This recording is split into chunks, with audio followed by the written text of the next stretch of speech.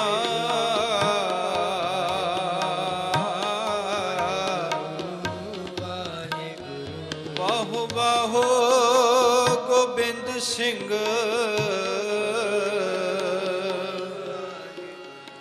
ਵਾਹੋ ਬਾਹੋ ਗੋਬਿੰਦ ਸਿੰਘ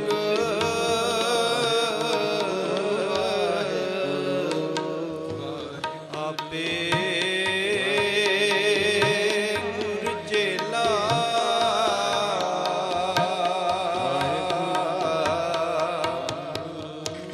ਆਪੇ ਗੁਰ ਚੇਲਾ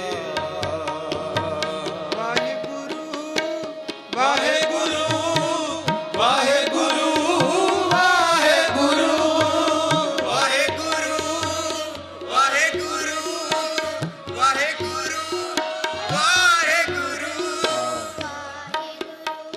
ਵਾਹਿਗੁਰੂ ਵਾਹਿਗੁਰੂ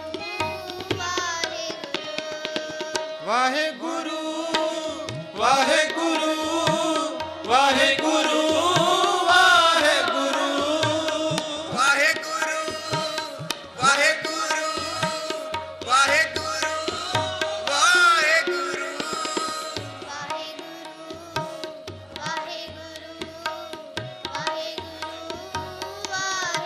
ਫਿਰ ਸਾਧ ਸੰਗਤ ਜੀ ਸਤਿਗੁਰੂ ਗੁਰੂ ਗੋਬਿੰਦ ਸਿੰਘ ਮਹਾਰਾਜ ਜੀ ਜਦੋਂ ਧੰਨ ਗੁਰੂ ਤੇਗ ਬਹਾਦਰ ਮਹਾਰਾਜ ਜੀ ਦੀ ਸ਼ਹਾਦਤ ਹੋਈ, ਸਾਧ ਸੰਗਤ ਜੀ ਧੰਨ ਜਿਗਰਾ ਹੈ ਉਸ ਮਾਂ ਦਾ ਜਿਨੇ ਸਾਧ ਸੰਗਤ ਜੀ ਹਰ ਉਮਰ ਦੇ ਵਿੱਚ ਹੀ ਆਪਣੇ ਸਰੀਰ ਉੱਪਰ ਦੁੱਖ ਹੰਢਾਇਆ ਹੈ। ਮੇਰੇ ਸਤਿਕਾਰਯੋਗ ਮਾਤਾ ਗੁਜਰ ਕੌਰ ਜੀ ਜਦੋਂ ਵਿਆਹੇ ਆਏ ਸਨ, ਸਾਧ ਸੰਗਤ ਜੀ ਘਰ ਵਿੱਚ ਵਿਆਹੇ ਆਏ ਤੇ ਧੰਨ ਗੁਰੂ ਹਰਗੋਬਿੰਦ ਪਾਤਸ਼ਾਹ ਮਹਾਰਾਜ ਜੀ ਉਦੋਂ ਜੰਗਾਂ ਯੁੱਧਾਂ ਦਾ ਵੇਲਾ ਸੀ। ਥੋੜਾ ਸਮਾਂ ਲੰਘਿਆ, ਜਿਸ ਸਮੇਂ ਦੇ ਵਿੱਚ ਸਾਧ ਸੰਗਤ ਜੀ ਉਹ ਗੁਜਰੇ ਨੇ ਉਹ ਹੀ ਜਾਣਦੇ ਹਨ। ਸਮਾਂ ਲੰਘਿਆ ਤੇ ਪਿਤਾ ਜੀ ਗੁਰੂ ਗੋਬਿੰਦ ਸਿੰਘ ਮਹਾਰਾਜ ਜੀ ਦੇ ਪਿਤਾ ਧੰਨ ਗੁਰੂ ਤੇਗ ਬਹਾਦਰ ਮਹਾਰਾਜ ਜੀ ਸ਼ਹਾਦਤ ਦੇਣ ਵਾਸਤੇ ਤੁਰ ਪੈਂਦੇ। ਉਸ ਮਾਂ ਨੇ ਕਿੰਨਾ ਕੁ ਆਪਣੇ ਸਰੀਰ ਉੱਪਰ ਦੁੱਖ ਹੰਢਾਇਆ, ਸ਼ਹਾਦਤ ਦੇਣ ਵਾਸਤੇ ਤੁਰ ਪੈਂਦੇ ਨੇ। ਫਿਰ ਜਿਸ ਉਮਰੇ ਪੁੱਤਰ ਦੀ ਬੜੀ ਲੋੜ ਹੁੰਦੀ ਹੈ, ਉਸ ਉਮਰੇ ਪੁੱਤਰ ਤੋਂ ਵਿਛੋੜਾ ਪੈ ਜਾਂਦਾ ਹੈ ਗੁਰੂ ਗੋਬਿੰਦ ਸਿੰਘ ਮਹਾਰਾਜ ਜੀ ਤੋਂ। ਸਾਹਮਣੇ ਪੋਤਰੇ ਸ਼ਹੀਦ ਹੋ ਜਾਂਦੇ ਨੇ। ਜਦੋਂ ਗੁਰੂ ਤੇਗ ਬਹਾਦਰ ਮਹਾਰਾਜ ਜੀ ਸ਼ਹਾਦਤ ਦੇਣ ਵਾਸਤੇ ਤੁਰੇ ਨੇ, ਸਾਧ ਸੰਗਤ ਜੀ ਵਾਪਸ ਜਦੋਂ ਆਉਣ ਲੱਗੇ, ਕਵੀ ਸੰਤੋਖ ਸਿੰਘ ਜੀ ਨੇ ਬੜਾ ਉਹ ਜਿਹੜਾ ਦ੍ਰਿਸ਼ ਹੈ ਉਹ ਬੜਾ ਭਾਵਪੂਰਤ ਬਿਆਨ ਕੀਤਾ ਹੈ। ਸਾਧ ਸੰਗਤ ਜੀ ਉਹ ਕਹਿੰਦੇ ਨੇ ਜਦੋਂ ਸਿੱਖ ਨੇ ਭਾਈ ਜੈਤੇ ਨੇ ਸੀਸ ਲੈ ਕੇ ਜਦੋਂ ਆ ਰਿਹਾ ਸੀ ਤੇ ਸੁਨੇਹਾ ਆਇਆ ਆਨੰਦਪੁਰ ਸਾਹਿਬ, ਮਾਤਾ ਗੁਜਰੀ ਜੀ ਵੀ ਖਲੋਤੇ ਨੇ, ਗੁਰੂ ਗੋਬਿੰਦ ਸਿੰਘ ਮਹਾਰਾਜ ਵੀ 9 ਸਾਲ ਦੀ ਉਮਰ ਦੇ ਇੱਕ ਬਾਲਕ ਨੂੰ ਸਾਹਮਣੇ ਲਿਆ ਕੇ। ਸਾਧ ਸੰਗਤ ਸੋਚਿਓ, ਸੁਨੇਹਾ ਆਇਆ ਹੈ ਕਿ ਗੁਰੂ ਤੇਗ ਬਹਾਦਰ ਮਹਾਰਾਜ ਜੀ ਦਾ ਸੀਸ ਆਇਆ, ਸਰੀਰ ਨਹੀਂ ਆਇਆ, ਸੀਸ ਆਇਆ। ਤੇ ਮਾਤਾ ਜੀ ਕਹਿੰਦੇ ਨੇ ਉਹਨਾਂ ਨੇ ਇਹ ਨਗਰੀ ਵਸਾਈ ਹੈ, ਉਹਨਾਂ ਦੇ ਸੀਸ ਦਾ ਸੰਸਕਾਰ ਇੱਥੇ ਹੋਵੇ। ਇੱਕ ਔਰਤ ਦੇ ਸਾਹਮਣੇ ਜਦੋਂ ਉਸ ਦੇ ਪਤੀ ਦਾ ਸਰੀਰ ਵੀ ਨਾ ਆਇਆ ਹੋਵੇ, ਸੀਸ ਆਇਆ ਹੋਵੇ, ਸੋਚ ਕੇ ਵੇਖੋ। ਇੱਕ 9 ਸਾਲ ਦੇ ਬਾਲਕ ਦੇ ਸਾਹਮਣੇ ਉਸ ਦੇ ਪਿਤਾ ਦਾ ਸਰੀਰ ਨਹੀਂ,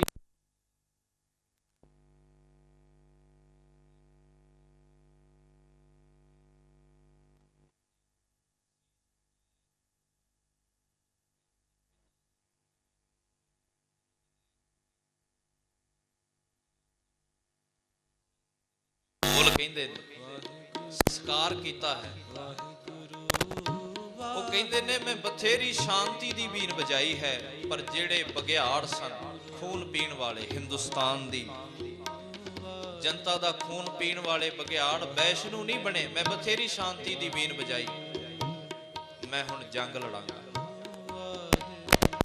ਫਿਰ ਸਾਧ ਸੰਗਤ ਜੀ, ਜਿੱਥੇ ਸੀਸਗੰਜ ਸਾਹਿਬ ਸਥਾਨ ਹੈ, ਉੱਥੇ ਸੰਸਕਾਰ ਤੋਂ ਬਾਅਦ ਨਾਲ ਹੀ ਗੁਰੂ ਗੋਬਿੰਦ ਸਿੰਘ ਮਹਾਰਾਜ ਨੇ ਉੱਥੇ ਸਥਾਨ ਬਣਿਆ। ਉੱਚੀ ਥਾਂ ਉੱਪਰ ਖਲੋ ਕੇ ਗੁਰਸਿੱਖਾਂ ਨੂੰ ਕਿਹਾ, ਗੁਰਸਿੱਖੋ ਮਾਲਾ ਵੀ ਫੇਰਨੀ ਹੈ, ਨਾਮ ਵੀ ਜਪਣਾ ਹੈ, ਪਰ ਜ਼ਰੂਰੀ ਹੈ ਹੁਣ ਹੱਥ ਦੇ ਵਿੱਚ ਸ਼ਸਤਰ ਫੜਨ ਦਾ ਵੇਲਾ ਆਇਆ। ਫਿਰ ਉੱਥੇ ਸਾਧ ਸੰਗਤ ਜੀ ਗੁਰੂ ਗੋਬਿੰਦ ਸਿੰਘ ਮਹਾਰਾਜ ਜੀ ਨੇ ਤਲਵਾਰ ਹੱਥ ਦੇ ਵਿੱਚ ਪਕੜ ਕੇ ਐਲਾਨ ਕੀਤਾ ਕਿ ਜਿਨ੍ਹਾਂ ਬਾਦਸ਼ਾਹਾਂ ਨੂੰ ਪ੍ਰੇਮ ਦੀ ਬੋਲੀ ਸਮਝ ਵਿੱਚ ਨਹੀਂ ਆਈ, ਜਿਨ੍ਹਾਂ ਨੂੰ ਮੈਂ ਰੋਕਦਾ ਰਿਹਾ, ਜਿਨ੍ਹਾਂ ਨੂੰ ਮੇਰੇ ਪਿਤਾ ਜੀ ਵੱਡ ਵਡੇਰੇ ਰੋਕਦੇ ਰਹੇ ਵੀ ਤੁਸੀਂ ਰੁਕੋ, ਜਦੋਂ ਤੁਸੀਂ ਤੁਰਦੇ ਹੋ ਤੇ ਜਿਹੜੀ ਗਰੀਬ ਜਨਤਾ ਹੈ ਉਹ ਤੁਹਾਡੇ ਪੈਰਾਂ ਥੱਲੇ ਆ ਕਰਕੇ ਖਤਮ ਹੋ ਜਾਂਦੀ ਹੈ। ਮੈਂ ਬਥੇੜਾ ਰੋਕਿਆ ਪਰ ਕੋਈ ਨਹੀਂ ਰੁਕਿਆ। ਕਹਿਣ ਲੱਗੇ ਹੁਣ ਮੈਂ ਤਲਵਾਰ ਚੁੱਕਾਂਗਾ, ਹੁਣ ਮੈਂ ਜੰਗ ਲੜਾਂਗਾ। ਚੁੰਕਾਰ ਅਜ ਹਮਾ ਹੀਲ ਤੇ ਦਰਗੁਜਸ ਹਲਾਲ ਅਸ ਬੁਰਦਨ ਵਸਮ ਸ਼ੀਰ ਦਸ। ਕਹਿਣ ਲੱਗੇ ਮੈਂ ਬਥੇਰਾ ਵੈਰੀ ਨੂੰ ਰੋਕਿਆ ਪਰ ਰੁਕਿਆ ਨਹੀਂ। ਕਹਿਣ ਲੱਗੇ ਹੁਣ ਮੈਂ ਤਲਵਾਰ ਦੇ ਨਾਲ ਰੋਕ ਕਰਕੇ ਆਪਣਾ ਧਰਮ ਸਮਝਾਂਗਾ।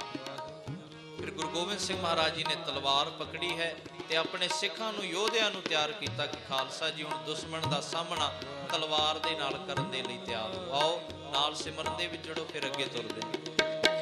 ਵਾਹਿਗੁਰੂ ਵਾਹਿਗੁਰੂ ਵਾਹਿਗੁਰੂ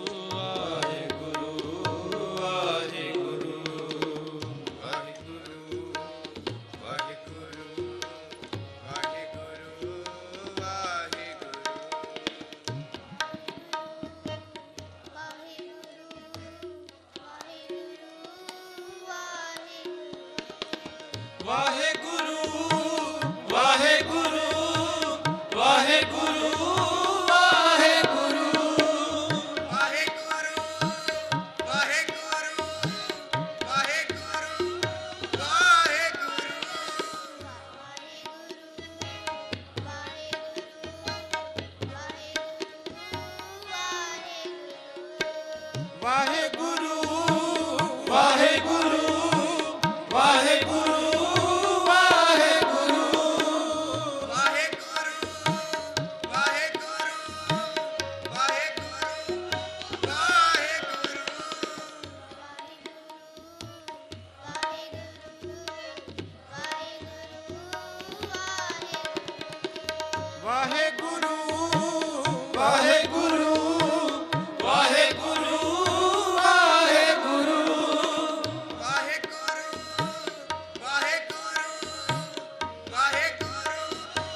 ਗੋਬਿੰਦ ਸਿੰਘ ਮਹਾਰਾਜ ਜੀ ਨੇ ਜਦੋਂ ਤਲਵਾਰ ਪਕੜੀ, ਫਿਰ ਸਾਧ ਸੰਗਤ ਜੀ 14 ਜੰਗਾਂ ਮੇਰੇ ਪਾਤਸ਼ਾਹ ਨੇ ਲੜੀਆਂ ਤੇ 14 ਜੰਗਾਂ ਦਾ ਸਾਧ ਸੰਗਤ ਜੀ ਇੱਕ ਹੀ ਨਿਸ਼ਾਨਾ ਸੀ ਵੀ ਇਸ ਦੇਸ਼ ਉੱਪਰ ਹੋ ਰਹੇ ਜ਼ੁਲਮ ਨੂੰ ਖਤਮ ਕੀਤਾ ਜਾਵੇ। ਜੋ ਸਾਧ ਸੰਗਤ ਜੀ ਗਰੀਬ ਲੋਕਾਂ ਉੱਪਰ, ਮਜਲੂਮਾਂ ਉੱਪਰ ਜੋ ਜ਼ੁਲਮ ਹੋ ਰਿਹਾ ਸੀ, ਜੋ ਹੁਕਮਰਾਨ ਜ਼ੁਲਮ ਕਰਦੇ ਸਨ, ਮਾਤਾਵਾਂ ਭੈਣਾਂ ਉੱਪਰ, ਧੀਆਂ ਉੱਪਰ ਜੋ ਜ਼ੁਲਮ ਹੋ ਰਹੇ ਸਨ, ਉਹ ਜ਼ੁਲਮ ਨੂੰ ਖਤਮ ਕਰਨਾ ਹੀ ਗੁਰੂ ਗੋਬਿੰਦ ਸਿੰਘ ਮਹਾਰਾਜ ਜੀ ਦਾ ਤਲਵਾਰ ਚੁੱਕਣ ਦਾ ਕਾਰਨ ਸੀ। ਤੇ ਸਾਧ ਸੰਗਤ ਜੀ ਲਾਲਾ ਦੌਲਤ ਰਾਏ ਜੀ ਮਹਾਨ ਵਿਦਵਾਨ ਹੋਏ ਨੇ, ਉਹਨਾਂ ਨੇ ਬਹੁਤ ਸੋਹਣੀ ਇੱਕ ਕਿਤਾਬ ਲਿਖੀ ਹੈ, ਸਾਹਿਬ ਇਕਬਾਲ ਗੁਰੂ ਗੋਬਿੰਦ ਸਿੰਘ। ਗੁਰੂ ਗੋਬਿੰਦ ਸਿੰਘ ਮਹਾਰਾਜ ਜੀ ਦੇ ਜੀਵਨ ਉੱਤੇ ਨਾਲ ਨਾਲ ਸਿਮਰਨ ਵੀ ਕਰੀ ਚੱਲੋ ਸਾਧ ਸੰਗਤ, ਤੇ ਨਾਲ ਨਾਲ ਗੁਰੂ ਪਾਤਸ਼ਾਹ ਜੀ ਦੇ ਦਰਸ਼ਨ ਵੀ ਕਰੀ ਚੱਲੋ। ਉਸ ਕਿਤਾਬ ਦੇ ਵਿੱਚ ਉਹ ਜ਼ਿਕਰ ਕਰਦੇ ਨੇ, ਕਹਿੰਦੇ ਨੇ ਮੈਂ ਬੜੇ ਧਰਮਾਂ ਦਾ ਅਧਿਐਨ ਕੀਤਾ ਹੈ। ਹਿੰਦੁਸਤਾਨ ਦੀਆਂ ਦੋ ਮਹਾਨ ਜੰਗਾਂ ਜੋ ਸੁਣਾਈਆਂ ਜਾਂਦੀਆਂ ਨੇ, ਉਹਨਾਂ ਦਾ ਵੀ ਮੈਂ ਅਧਿਐਨ ਕੀਤਾ ਹੈ, ਉਹਨਾਂ ਨੂੰ ਮੈਂ ਪੜ੍ਹਿਆ ਹੈ, ਵਾਚਿਆ ਹੈ। ਹਿੰਦੁਸਤਾਨ ਦੇ ਵਿੱਚ ਇੱਕ ਬਹੁਤ ਵੱਡੀ ਜੰਗ ਹੋਈ ਹੈ ਮਹਾਭਾਰਤ ਦੀ, ਜੋ ਕੁਰੂਕਸ਼ੇਤਰ ਦੇ ਮੈਦਾਨ ਵਿੱਚ ਹੋਈ ਸੀ, ਜਿਸ ਦੇ ਵਿੱਚ 18 ਖੂਨੀਆਂ ਫੌਜ ਮਰੀ ਹੈ ਸਾਧ ਸੰਗਤ ਜੀ। 18 ਖੂਨੀ ਫੌਜ, ਇੱਕ ਵਿਦਵਾਨ ਨੇ ਦੱਸਿਆ ਵੀ 18 ਖੂਨੀਆਂ ਫੌਜ, ਇੱਕ ਖੂਨੀ ਪਤਾ ਕਿੰਨੀ ਬਣਦੀ ਹੈ? ਮੰਨ ਲਓ ਕਿ ਚਤੁਰੰਗੀ ਸੈਨਾ ਲੰਘੇ। ਚਤੁਰੰਗੀ ਸੈਨਾ ਕਹਿੰਦੇ ਨੇ 4 ਤਰੀਕਿਆਂ ਦੀ ਸੈਨਾ, ਇੱਕ ਘੋੜਿਆਂ ਵਾਲੇ ਹੋਣ, ਇੱਕ ਰਥਾਂ ਵਾਲੇ, ਇੱਕ ਪੈਦਲ ਤੇ ਇੱਕ ਹਾਥੀਆਂ ਵਾਲੇ। 4 ਤਰ੍ਹਾਂ ਦੀ ਸੈਨਾ ਲੰਘੇ ਤੇ ਸਾਈਡ ਤੇ ਜਿਹੜੇ ਖੂਹ, ਉਹਨਾਂ ਨੇ ਤਾਂ ਖੂਹ ਦਾ ਜ਼ਿਕਰ ਕੀਤਾ ਹੈ, ਮੰਨ ਲਓ ਟੋਏ ਹੋਣ ਜਾਂ ਖੂਹ ਹੋਣ। ਕਹਿਣ ਲੱਗੇ ਸੈਨਾ ਲੰਘੇ ਤੇ ਉਹ ਖੂਹ ਪੂਰੇ ਜਾਣ ਮਿੱਟੀ ਦੇ ਨਾਲ, ਕਹਿਣ ਲੱਗੇ ਇੱਕ ਖੂਣੀ ਬਣਦੀ ਹੈ, ਇੰਨੀ ਸੈਨਾ ਇੱਕ ਖੂਣੀ।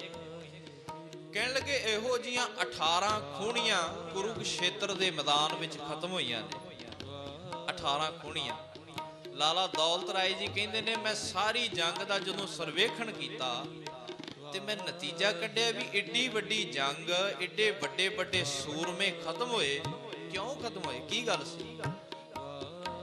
ਕਹਿਣ ਲੱਗੇ ਮੈਂ ਜਦੋਂ ਸਾਰੀ ਜੰਗ ਦਾ ਕਾਰਨ ਲੱਭਿਆ, ਕਹਿਣ ਲੱਗੇ ਉਸ ਕਾਰਨ ਦੇ ਵਿੱਚੋਂ ਮੈਨੂੰ ਇੱਕ ਔਰਤ ਨਜ਼ਰ ਆਈ ਜਿਸ ਦਾ ਨਾਮ ਦ੍ਰੋਪਦੀ ਸੀ। ਇਹ ਸਾਰੀ ਜੰਗ ਦਾ ਕਾਰਨ ਦ੍ਰੋਪਦੀ ਸੀ ਸਾਧ ਸੰਗਤ। ਦ੍ਰੋਪਦੀ ਹੱਸੀ, ਹੱਸਣ ਦੇ ਕਾਰਨ ਜਿਹੜਾ ਦੁਰਯੋਧਨ ਸੀ ਉਹਨੂੰ ਗੁੱਸਾ ਚੜਿਆ, ਉਹਨੇ ਉਹਦਾ ਚੀਰ ਹਰਨ ਕੀਤਾ। ਚੀਰ ਹਰਨ ਹੋਇਆ ਤੇ ਸਾਧ ਸੰਗਤ ਜੀ ਪਾਂਡਵਾਂ ਨੂੰ ਗੁੱਸਾ ਚੜਿਆ ਤੇ ਜੰਗ ਦਾ ਕਾਰਨ ਬਣ ਗਿਆ। 18 ਖੂਨੀਆਂ ਫੌਜ ਮਰ ਗਈ ਇੱਕ ਔਰਤ ਦੇ ਕਰਕੇ। ਫਿਰ ਉਹ ਕਹਿੰਦਾ ਹਿੰਦੁਸਤਾਨ ਦੀ ਧਰਤੀ ਵਿੱਚ ਇੱਕ ਦੂਸਰੀ ਜੰਗ ਦਾ ਵੀ ਬਹੁਤ ਜ਼ਿਕਰ ਹੁੰਦਾ ਹੈ। ਉਹ ਕਿਹੜੀ ਜੰਗ ਹੈ? ਉਹ ਹੈ ਰਾਮਾਇਣ ਦੀ। ਮੈਂ ਸਾਧ ਸੰਗਤ ਜੀ ਅਵਤਾਰਾਂ ਦੇ ਬਹੁਤ ਸਤਿਕਾਰਯੋਗ ਨੇ ਰਾਮਚੰਦਰ ਜੀ, ਕ੍ਰਿਸ਼ਨ ਭਗਵਾਨ ਜੀ, ਪਰ ਇੱਕ ਗੱਲ ਹੈ ਸਾਧ ਸੰਗਤ ਜੀ, ਇਹ ਹਿੰਦੂ ਵਿਦਵਾਨ ਕਹਿ ਰਿਹਾ ਹੈ, ਲਾਲਾ ਦੌਲਤ ਰਾਏ ਕਹਿੰਦਾ ਹੈ ਮੈਂ ਦੂਸਰੀ ਜੰਗ ਦਾ ਜਦੋਂ ਸਰਵੇਖਣ ਕੀਤਾ, ਉਹਨੂੰ ਵੇਖਿਆ ਵੀ ਇੰਨੀ ਜੰਗ ਮਰੀ, ਰਾਵਣ ਖਤਮ ਹੋਇਆ, ਰਾਵਣ ਦੇ ਸਾਰੇ ਭਰਾ ਮਾਰੇ ਗਏ, ਏਡੀ ਵੱਡੀ ਜੰਗ ਹੋਈ। ਇਹ ਕਿਉਂ ਹੋਈ? ਕਹਿਣ ਲੱਗੇ ਜਦੋਂ ਉਸ ਦਾ ਮੈਂ ਨਤੀਜਾ ਲੱਭਿਆ ਤੇ ਕਹਿੰਦੇ ਉਹਦੇ ਵਿੱਚ ਵੀ ਮੈਨੂੰ 2 ਔਰਤਾਂ ਹੀ ਦਿਸੀਆਂ। ਉਹ 2 ਔਰਤਾਂ ਕਿਹੜੀਆਂ ਸਨ? ਇੱਕ ਤਾਂ ਰਾਵਣ ਦੀ ਭੈਣ ਸੀ ਸਰੂਪਨਖਾ, ਤੇ ਦੂਸਰੀ ਸੀ ਸੀਤਾ ਮਾਤਾ ਜਿਹਨੂੰ ਕਹਿੰਦੇ। ਕਹਿਣ ਲੱਗੇ ਇਹਨਾਂ ਦੋਵਾਂ ਕਰਕੇ ਸਾਰੀ ਜੰਗ ਹੋਈ। ਤੇ ਸਾਧ ਸੰਗਤ ਜੀ ਜਿਹੜੇ ਪੁਰਾਣੇ ਵਿਦਵਾਨ ਹੋਏ ਨੇ, ਚਾਣਕ ਹੋਇਆ ਵਿਦਵਾਨ, ਭਰਤਰੀ ਵਿਦਵਾਨ ਹੋਇਆ, ਸੁਕਰਾਤ ਹੋਇਆ, ਇਹ ਵਿਦਵਾਨ ਕਹਿੰਦੇ ਨੇ ਦੁਨੀਆ ਉੱਤੇ ਲੜਾਈ 3 ਕਾਰਨਾਂ ਕਰਕੇ ਹੁੰਦੀ ਏ। ਇੱਕ ਤੇ ਜਰ, ਜੋਰੂ ਤੇ ਜ਼ਮੀਨ, 3 ਕਾਰਨਾਂ ਕਰਕੇ ਲੜਾਈਆਂ ਹੁੰਦੀਆਂ ਨੇ। ਇੱਕ ਤੇ ਸਾਧ ਸੰਗਤ ਜੀ ਜਰ, ਦੌਲਤ, ਪੈਸਾ, ਪੈਸੇ ਕਰਕੇ ਲੜਾਈਆਂ ਹੁੰਦੀਆਂ ਨੇ ਸਾਰਿਆਂ ਦੀਆਂ, ਦੇਸ਼ਾਂ ਦੀਆਂ ਪੈਸੇ ਕਰਕੇ, ਦੌਲਤ ਕਰਕੇ ਲੜਾਈ ਹੁੰਦੀ ਹੈ। ਕਹਿਣ ਲੱਗੇ ਇੱਕ ਲੜਾਈ ਹੁੰਦੀ ਹੈ ਜੋਰੂ ਕਰਕੇ, ਔਰਤ ਕਰਕੇ ਵੀ ਲੜਾਈਆਂ ਹੁੰਦੀਆਂ ਨੇ। ਤੇ ਤੇ ਉਹ ਵਿਦਵਾਨ ਕਹਿੰਦੇ ਨੇ ਇੱਕ ਲੜਾਈ ਹੁੰਦੀ ਹੈ ਜ਼ਮੀਨ ਕਰਕੇ। ਕਹਿੰਦਾ ਇਹਨਾਂ ਤਿੰਨ ਕਾਰਨਾਂ ਤੋਂ ਇਲਾਵਾ ਲੜਾਈ ਹੁੰਦੀ ਏ ਕੋਈ ਨਹੀਂ। ਤਿੰਨ ਕਾਰਨਾਂ ਕਰਕੇ ਲੜਾਈਆਂ ਹੁੰਦੀਆਂ ਨੇ, ਜਾਂ ਔਰਤ ਕਰਕੇ ਹੋਏਗੀ, ਜਾਂ ਫਿਰ ਜ਼ਮੀਨ ਦੇ ਟੁਕੜੇ ਕਰਕੇ ਹੋਏਗੀ, ਜਾਂ ਪੈਸੇ ਕਰਕੇ ਹੋਏਗੀ। ਤਿੰਨ ਕਾਰਨਾਂ ਤੋਂ ਇਲਾਵਾ ਲੜਾਈ ਨਹੀਂ ਹੋ ਸਕਦੀ। ਲਾਲਾ ਦੌਲਤ ਰਾਏ ਕਹਿੰਦੇ ਨੇ, ਐ ਚਾਣਕ ਐ ਭਰਥਰੀ ਐ ਸੁਕਰਾਤ, ਇਸ ਧਰਤੀ ਉੱਪਰ ਕਦੀ ਦੁਬਾਰਾ ਆਓ। ਚਾਣਕ ਇਸ ਧਰਤੀ ਉੱਤੇ ਦੁਬਾਰਾ ਤੇ ਪੜ੍ਹੀ ਕਿਤੇ ਗੁਰੂ ਗੋਬਿੰਦ ਸਿੰਘ ਮਹਾਰਾਜ ਦਾ ਇਤਿਹਾਸ। 14 ਜੰਗਾਂ ਕੀਤੀਆਂ ਨੇ, 14 ਹੀ ਜੰਗਾਂ ਵਿੱਚ ਨਾ ਔਰਤ ਕਰਕੇ ਲੜਾਈ ਕੀਤੀ, ਨਾ ਜ਼ਮੀਨ ਕਰਕੇ ਗੁਰੂ ਗੋਬਿੰਦ ਸਿੰਘ ਮਹਾਰਾਜ ਲੜੇ, ਨਾ ਦੌਲਤ ਕਰਕੇ ਲੜੇ। ਮੈਂ ਇਹ ਚਾਣਕ ਹੈ ਭਰਤਰੀ ਹੈ ਵਿਦਵਾਨੋ ਤੁਹਾਨੂੰ ਦੱਸਣਾ ਚਾਹੁੰਦਾ ਕਿ ਇੱਕ ਲੜਾਈ ਹੋਰ ਵੀ ਹੁੰਦੀ ਹੈ ਜਿਹੜੀ ਮਜਲੂਮਾਂ ਤੇ ਗਰੀਬਾਂ ਦੀ ਰੱਖਿਆ ਕਰਕੇ ਕੀਤੀ ਜਾਂਦੀ ਹੈ। ਉਹ ਲੜਾਈ ਗੁਰੂ ਗੋਬਿੰਦ ਸਿੰਘ ਮਹਾਰਾਜ ਨੇ ਕੀਤੀ। ਮੈਂ ਤੁਹਾਨੂੰ ਦੱਸਣਾ ਚਾਹੁੰਦਾ। ਕਹਿਣ ਲੱਗੇ ਚਾਣਕ ਹੈ ਭਰਤਰੀ ਹੈ ਵਿਦਵਾਨੋ ਮੈਂ ਤੁਹਾਨੂੰ ਦੱਸਣਾ ਚਾਹੁੰਦਾ, ਧਰਤੀ ਉੱਤੇ ਦੁਬਾਰਾ ਆਓ ਤੇ ਕਿਤੇ ਗੁਰੂ ਗੋਬਿੰਦ ਸਿੰਘ ਦਾ ਜੀਵਨ ਪੜ੍ਹੋ ਤੁਸੀਂ ਆ ਕੇ, ਉਹ ਤੁਹਾਨੂੰ ਪਤਾ ਲੱਗੇ। ਤੁਸੀਂ ਕਹਿੰਦੇ ਆ ਵੀ ਔਰਤ ਕਰਕੇ ਲੜਾਈ ਹੁੰਦੀ ਹੈ, ਦੌਲਤ ਕਰਕੇ ਲੜਾਈ ਹੁੰਦੀ ਹੈ, ਜ਼ਮੀਨ ਕਰਕੇ ਲੜਾਈ ਹੁੰਦੀ ਹੈ। ਉਹ ਕਿਤੇ ਮਾਤਾ ਗੁਜਰੀ ਦੇ ਚੰਨ ਉਸ ਸਰਬੰਸਦਾਨੀ ਪਿਤਾ ਦਾ ਕਦੀ ਜੀਵਨ ਪੜ੍ਹ ਲਿਓ ਆ ਕਰਕੇ, ਦੁਬਾਰਾ ਆਓ ਧਰਤੀ ਉੱਪਰ। ਤੇ ਮੈਂ ਤੁਹਾਨੂੰ ਦੱਸਣਾ ਚਾਹੁੰਦਾ ਇੱਥੇ ਇੱਕ ਸੂਰਮਾ ਹੋਇਆ ਹੈ ਗੁਰੂ ਗੋਬਿੰਦ ਸਿੰਘ, ਜਿਸ ਨੇ ਮਜਲੂਮਾਂ ਦੀ ਰਾਖੀ ਕਰਕੇ ਹੱਥ ਵਿੱਚ ਤਲਵਾਰ ਫੜੀ। 14 ਜੰਗਾਂ ਉਹਨੇ ਲੜੀਆਂ ਤੇ ਇੱਕ ਵੀ ਲੜਾਈ ਇਹਨਾਂ ਤਿੰਨਾਂ ਕਾਰਨਾਂ ਵਿੱਚੋਂ ਇੱਕ ਕਾਰਨ ਕਰਕੇ ਨਹੀਂ ਸੀ। ਤਿੰਨੇ ਹੀ ਲੜਾਈਆਂ ਗਰੀਬਾਂ ਤੇ ਮਜਲੂਮਾਂ ਲਈ ਉਹਨੇ ਲੜਾਈਆਂ ਲੜੀਆਂ। ਇਹੋ ਜਿਹੇ ਹਨ ਸਾਧ ਸੰਗਤ ਜੀ ਗੁਰੂ ਗੋਬਿੰਦ ਸਿੰਘ ਮਹਾਰਾਜ। ਤੇ ਐਵੇਂ ਨਹੀਂ ਕਿਸੇ ਫਕੀਰ ਨੇ ਕਿਹਾ, ਕਹਿਣ ਲੱਗੇ ਨਾ ਕਹੂੰ ਅਬ ਕੀ ਨਾ ਕਹੂੰ ਤਬ ਕੀ, ਅਗਰ ਨਾ ਹੋਤੇ ਗੁਰੂ ਗੋਬਿੰਦ ਸਿੰਘ ਤਾਂ ਸੁਨਤ ਹੋਤੀ ਸਭ ਕੀ। ਜੇ ਗੁਰੂ ਗੋਬਿੰਦ ਸਿੰਘ ਮਹਾਰਾਜ ਨਾ ਹੁੰਦੇ ਫਿਰ ਇੱਥੇ ਪੱਗਾਂ ਬੰਨ ਕੇ ਕਿੰਨੇ ਬਹਿਣਾ ਸੀ ਸਾਧ ਸੰਗਤ ਜੀ। ਅੱਜ ਆਪਾਂ ਬੜੀ ਸੋਹਣੀ ਦਸਤਾਰ ਸਜਾਉਂਦੇ ਆ, ਇਹ ਸਭ ਗੁਰੂ ਗੋਬਿੰਦ ਸਿੰਘ ਮਹਾਰਾਜ ਦੀ ਕਿਰਪਾ ਹੈ। ਇਹ ਸਾਧ ਸੰਗਤ ਜੀ ਸੋਹਣੇ ਵਸਤਰ ਪਾ ਕਰਕੇ ਆਪਣੇ ਧੀਆਂ ਪੁੱਤਰਾਂ ਨੂੰ ਵਿਆਹੁੰਦੇ ਆ, ਐਸ਼ੋ ਆਰਾਮ ਕਰਦੇ ਆ। ਲਿਖਣਾ ਬੜਾ ਸੌਖਾ ਹੈ, ਸਰਦਾਰਾਂ ਦੇ ਕਾਕੇ ਨਾ ਫਿਕਰ ਨਾ ਫਾਕੇ। ਪਰ ਸਾਧ ਸੰਗਤ ਜੀ ਇਸ ਦੇ ਪਿੱਛੇ ਉਸ ਪਿਤਾ ਨੇ ਸਰਬੰਸਦਾਨੀ ਨੇ ਆਪਣਾ ਸਰਬੰਸ ਵਾਰਿਆ ਹੈ। ਸਾਧ ਸੰਗਤ ਜੀ 40-41 ਸਾਲ ਉਸਨੇ ਆਰਾਮ ਕਰਕੇ ਨਹੀਂ ਵੇਖਿਆ। 40-41 ਸਾਲ ਜਿੱਡਾ ਵੱਡਾ ਸਤਿਗੁਰੂ ਦੇ ਜਿੱਡੇ ਕੰਮ ਨੇ ਨਾ ਸਾਧ ਸੰਗਤ ਜੀ, ਜਿਸ ਤਰ੍ਹਾਂ ਉਹਨਾਂ ਨੇ 10ਮ ਗ੍ਰੰਥ ਲਿਖਿਆ, ਗੁਰੂ ਗ੍ਰੰਥ ਸਾਹਿਬ ਮਹਾਰਾਜ ਦੀ ਦੁਬਾਰਾ ਸੰਪਾਦਨਾ ਕੀਤੀ। ਸਾਧ ਸੰਗਤ ਜੀ 14 ਜੰਗ ਲੜੇ ਤੇ ਸਾਧ ਸੰਗਤ ਜੀ ਕਿੰਨਾ ਕੁਝ ਕੀਤਾ, ਖਾਲਸਾ ਪੰਥ ਸਾਜਿਆ। ਉਹਨਾਂ ਦਾ ਜੀਵਨ ਤੁਸੀਂ ਪੜ੍ਹੋ, ਉਹਨਾਂ ਦੇ ਜੀਵਨ ਤੋਂ ਤੁਸੀਂ ਸੋਚ ਸਕਦੇ ਹੋ ਵੀ ਇੱਕ ਰਾਤ ਵੀ ਆਰਾਮ ਕਰਕੇ ਨਹੀਂ ਵੇਖਿਆ ਹੋਏਗਾ। ਕਿੱਡੇ ਤਗੜੇ ਉਹਨਾਂ ਨੇ ਸਾਧ ਸੰਗਤ ਜੀ ਕਰਮ ਕੀਤੇ। ਐਵੇਂ ਨਹੀਂ ਲਾਲਾ ਦੌਲਤ ਰਾਏ ਵਰਗਿਆਂ ਨੇ ਕਿਤਾਬ ਲਿਖ ਦਿੱਤੀ, ਐਵੇਂ ਨਹੀਂ ਸਰ ਮੁਹੰਮਦ ਲਤੀਫ ਵਰਗਿਆਂ ਨੇ ਗੁਰੂ ਗੋਬਿੰਦ ਸਿੰਘ ਮਹਾਰਾਜ ਜੀ ਵਰਗੇ ਮਹਾਰਾਜ ਜੀ ਦੇ ਉੱਤੇ ਲਿਖਿਆ। ਐਵੇਂ ਨਹੀਂ ਵੱਡੇ ਵੱਡੇ ਰਾਈਟਰਾਂ ਦੀਆਂ ਕਲਮਾਂ ਰੁਕ ਜਾਂਦੀਆਂ ਨੇ, ਉਹਨਾਂ ਦੇ ਬਾਬਤ ਲਿਖਣ ਲੱਗਿਆ ਸਾਧ ਸੰਗਤ ਜੀ ਕਿਹੜੇ ਕਿਹੜੇ ਉਹਨਾਂ ਦੇ ਗੁਣ ਗਾਏ ਜਾਣ, ਕਿਹੜੀ ਕਿਹੜੀ ਗੱਲ ਉਹਨਾਂ ਦੀ ਬਿਆਨ ਕੀਤੀ ਜਾਵੇ। ਉਹਨਾਂ ਦੀ ਗੱਲ ਸਾਧ ਸੰਗਤ ਜੀ ਕਹਿਣ ਤੇ ਕਥਨ ਤੋਂ ਪਰੇ ਹੈ। ਕੌਣ ਕਹਿ ਸਕਦਾ? ਪਿੱਛੇ ਜੇ ਸੈਮੀਨਾਰ ਹੋਇਆ ਇੱਥੇ ਹੋਇਆ ਸੀ ਸਥਾਨ ਉੱਪਰ, ਉਸ ਦਾ ਜ਼ਿਕਰ ਵੀ ਲਾਲਾ ਦੌਲਤ ਰਾਏ ਜੀ ਕਰਦੇ ਨੇ ਆਪਣੀ ਕਿਤਾਬ ਵਿੱਚ। ਜਦੋਂ ਕਹਿੰਦੇ ਨੇ ਪੰਜੇ ਪਾਂਡਵ ਤੇ ਦ੍ਰੋਪਦੀ ਸੱਚਖੰਡ ਨੂੰ ਜਾਣ ਲੱਗੇ, ਡਾਕਟਰ ਹਰਪਾਲ ਸਿੰਘ ਜੀ ਪੰਨੂ ਨੇ ਦੱਸੀ ਸੀ ਇੱਕ ਵਾਰਤਾ, ਤੁਸੀਂ ਸੁਣੀ ਹੋਏਗੀ ਜਿਨ੍ਹਾਂ ਨੇ ਸੈਮੀਨਾਰ ਸੁਣਿਆ। ਜਦੋਂ ਕਹਿੰਦੇ ਨੇ ਸੱਚਖੰਡ ਨੂੰ ਜਾਣ ਲੱਗਿਆਂ ਦ੍ਰੋਪਦੀ ਨੇ ਪਹਿਲਾਂ ਸਰੀਰ ਛੱਡਿਆ ਤੇ ਭੀਮ ਵਾਪਸ ਪਰਤ ਕੇ ਦ੍ਰੋਪਦੀ ਦੇ ਕੋਲ ਆ ਕੇ ਕਹਿੰਦਾ ਪਾਂਚਾਲੀ ਸਾਥ ਛੱਡਣ ਲੱਗੀ। ਦ੍ਰੋਪਦੀ ਨੇ ਕਿਹਾ ਭੀਮ ਮੇਰੇ ਇੱਕ ਦਿਲ ਦੀ ਰੀਝ ਰਹਿੰਦੀ ਹੈ। ਭੀਮ ਕਹਿੰਦਾ ਕੀ? ਕਿਉਂਕਿ ਪੰਜਾਂ ਦੀ ਔਰਤ ਸੀ ਜਿਹੜੀ ਪਾਂਚਾਲੀ ਦ੍ਰੋਪਦੀ ਸੀ, ਪੰਜਾਂ ਦੀ ਔਰਤ ਸੀ। ਭੀਮ ਨੂੰ ਦ੍ਰੋਪਦੀ ਕਹਿਣ ਲੱਗੀ ਭੀਮ ਮੈਂ ਤੁਹਾਡੇ ਪੰਜਾਂ ਦੀ ਘਰ ਵਾਲੀ ਸੀ, ਤੁਹਾਡੀ ਪੰਜਾਂ ਦੀ ਮੈਂ ਇੱਜ਼ਤ ਸੀ, ਮੇਰਾ ਜੀ ਕਰਦਾ ਮੈਂ ਦੁਬਾਰਾ ਫੇਰ ਆਪਾਂ ਪੰਜੇ ਨਾਲ ਮੈਂ ਇਸ ਮਾਤ ਲੋਕ ਤੇ ਫੇਰ ਆਪਾਂ ਪੰਜੇ ਆਈਏ। ਭੀਮ ਕਹਿੰਦਾ ਕੀ ਗੱਲ ਕੋਈ ਮਨ ਦੇ ਵਿੱਚ ਫੁਰਨਾ ਰਹਿੰਦਾ ਹੈ, ਕੋਈ ਚਾਅ ਰਹਿ ਗਿਆ ਸੀ ਜਿਹੜਾ ਤੇਰੇ ਮਨ ਵਿੱਚ ਇਹ ਖਿਆਲ ਆਇਆ ਵੀ ਆਪਾਂ ਦੁਬਾਰਾ ਫੇਰ ਮਾਤ ਲੋਕ ਤੇ ਆਈਏ। ਕਹਿਣ ਲੱਗੀ ਨਹੀਂ ਭੀਮ, ਮੈਂ ਸੋਚਦੀ ਆ ਵੀ ਤੁਸੀਂ ਪੰਜੇ ਵੀ ਆਓ ਤੇ ਨਾਲ ਮੈਂ ਵੀ ਆਵਾਂ, ਪਰ ਇਸ ਵਾਰੀ ਜੇ ਅਸੀਂ ਆਈਏ ਮੈਂ ਤੁਹਾਡੀ ਘਰ ਵਾਲੀ ਬਣ ਕੇ ਨਾ ਆਵਾਂ, ਮੈਂ ਤੁਹਾਡੀ ਭੈਣ ਬਣ ਕੇ ਆਵਾਂ। ਭੀਮ ਨੇ ਸਵਾਲ ਕੀਤਾ, ਕਹਿਣ ਲੱਗੇ ਕਿਉਂ? ਇਹ ਤੂੰ ਕਿਉਂ ਕਹੀ ਇਹੋ ਜੀ ਗੱਲ ਵੀ ਮੈਂ ਤੁਹਾਡੀ ਭੈਣ ਬਣ ਕੇ ਆਵਾਂ? ਹੁਣ ਤੂੰ ਸਾਡੀ ਘਰ ਵਾਲੀ ਬਣ ਕੇ ਆਈ ਸੀ, ਹੁਣ ਤੂੰ ਇਹ ਕਿਉਂ ਕਿਹਾ ਵੀ ਮੈਂ ਤੁਹਾਡੀ ਭੈਣ ਬਣ ਕੇ ਆਵਾਂ? ਉਸਨੇ ਜੋ ਜਵਾਬ ਦਿੱਤਾ ਸੁਣਿਓ ਸਾਧ ਸੰਗਤ। ਉਹ ਕਹਿੰਦੀ ਹੈ ਭੀਮ, ਜੇ ਇਸ ਜਨਮ ਵਿੱਚ ਮੈਂ ਤੁਹਾਡੀ ਭੈਣ ਹੁੰਦੀ ਨਾ ਤਾਂ ਭਰੀ ਸਭਾ ਦੇ ਵਿੱਚ ਤੁਸੀਂ ਮੇਰੀ ਇੱਜ਼ਤ ਨਹੀਂ ਸੀ ਲੁੱਟਣ ਦੇਣੀ। ਵੱਡੇ ਵੱਡੇ ਤੁਸੀਂ ਸੂਰਮੇ ਸੀ, ਯੋਧੇ ਸੀ, ਜੇ ਮੈਂ ਤੁਹਾਡੀ ਭੈਣ ਹੁੰਦੀ ਕੋਈ ਮਜਾਲ ਆ, ਕੋਈ ਹੱਥ ਲਾ ਜਾਂਦਾ ਮੈਨੂੰ। ਪਰ ਵੇਖੋ ਕਿਤੇ ਸਾਧ ਸੰਗਤ ਜੀ, ਗੁਰੂ ਗੋਬਿੰਦ ਸਿੰਘ ਮਹਾਰਾਜ, ਲਾਲਾ ਦੌਲਤ ਰਾਏ ਜੀ ਕਹਿੰਦੇ ਨੇ, ਓਏ ਇਹਨਾਂ ਦੀ ਆਪਣੀ ਘਰਵਾਲੀ ਸੀ ਤੇ ਸਾਹਮਣੇ ਇੱਜ਼ਤ ਤਾਰ-ਤਾਰ ਕਰ ਦਿੱਤੀ ਗਈ। ਉਹ ਏਡੇ ਸੂਰਮੇ ਸਨ ਤਾਂ ਆਪਣੀ ਘਰਵਾਲੀ ਨੂੰ ਬਚਾ ਨਹੀਂ ਸਕੇ। ਉਹ ਗੁਰੂ ਗੋਬਿੰਦ ਸਿੰਘ ਮਹਾਰਾਜ ਦੀ ਆਪਣੀ ਭੈਣ ਨਹੀਂ ਸੀ, ਆਪਣੀ ਮਾਂ ਨਹੀਂ ਸੀ। ਲੋਕਾਂ ਦੀਆਂ ਧੀਆਂ ਪਤਨੀਆਂ ਦੇ ਲਈ ਤਲਵਾਰ ਚੁੱਕ ਕੇ ਖੜਾ ਹੋ ਗਿਆ। ਉਹ ਨਹੀਂ, ਉਹਦੇ ਸਿੰਘ, ਉਹਦੇ ਸਾਹਿਬਜ਼ਾਦੇ ਉਹਦੀਆਂ ਆਪਣੀਆਂ ਭੈਣਾਂ ਨਹੀਂ ਸਨ, ਆਪਣੀਆਂ ਧੀਆਂ ਨਹੀਂ ਸਨ, ਬਗਾਨਿਆਂ ਦੀਆਂ ਧੀਆਂ ਭੈਣਾਂ ਦੇ ਲਈ ਉਹ ਤਲਵਾਰ ਚੁੱਕ ਕੇ ਖੜਾ ਹੋ ਗਿਆ ਹੈ। ਭਰਤਰੀ ਦੁਆਰਾ ਉਹ ਇਸ ਧਰਤੀ ਉੱਪਰ ਪੜੋ ਕਿਤੇ ਗੁਰੂ ਗੋਬਿੰਦ ਸਿੰਘ ਮਹਾਰਾਜ ਦਾ ਇਤਿਹਾਸ ਤੁਹਾਨੂੰ ਪਤਾ ਲੱਗੇ ਵੀ ਇੱਥੇ ਕਿਸੇ ਮਰਦ ਅਗੰਮੜੇ ਨੇ ਵੀ ਜਨਮ ਲਿਆ ਸੀ। ਆਓ ਉਸ ਦੀ ਯਾਦ ਵਿੱਚ ਜੁੜੇ ਆ ਸਾਧ ਸੰਗਤ ਜੀ, ਸਾਰੇ ਕਿਰਪਾ ਜੀ।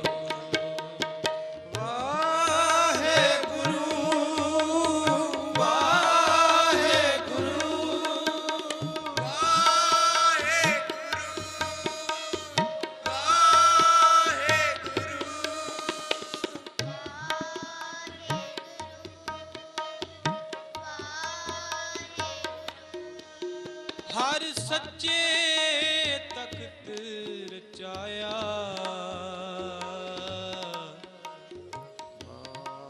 ਸਤ ਸੰਗਤ ਮੇਲਾ,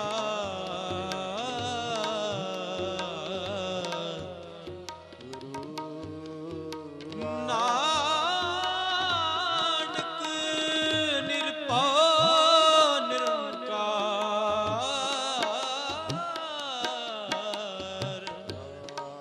ਵਿੱਚ ਸਿੱਧਾ ਖੇਲਾ, ਗੁਰ ਸਿਮਰ ਮਨਾਈ ਕਾਲ ਕਾ, ਖੰਡੇ ਕੀ ਵੇਲਾ, ਪੀਵੋ ਪਾਹਲ ਖੰਡੇ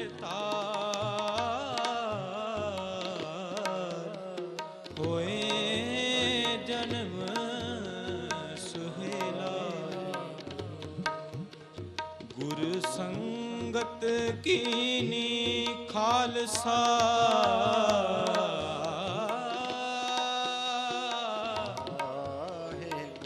ਮਨ ਮੁਖੀ ਦੁਹੇਲਾ,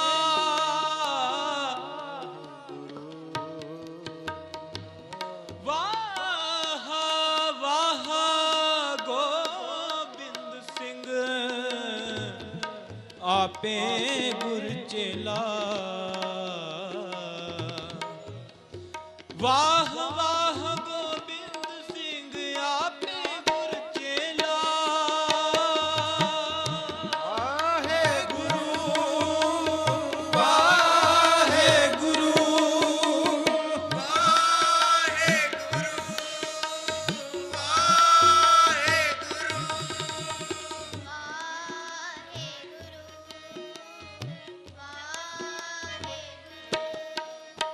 ਵਾਹਿਗੁਰੂ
ਵਾਹਿਗੁਰੂ ਵਾਹਿਗੁਰੂ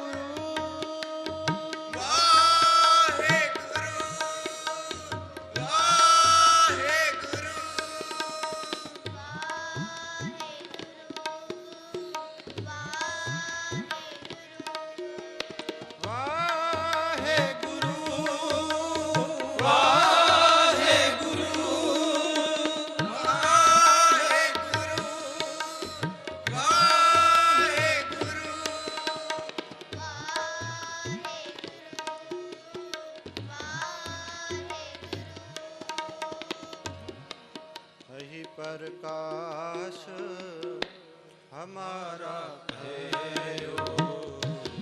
तेहि प्रकाश हमारा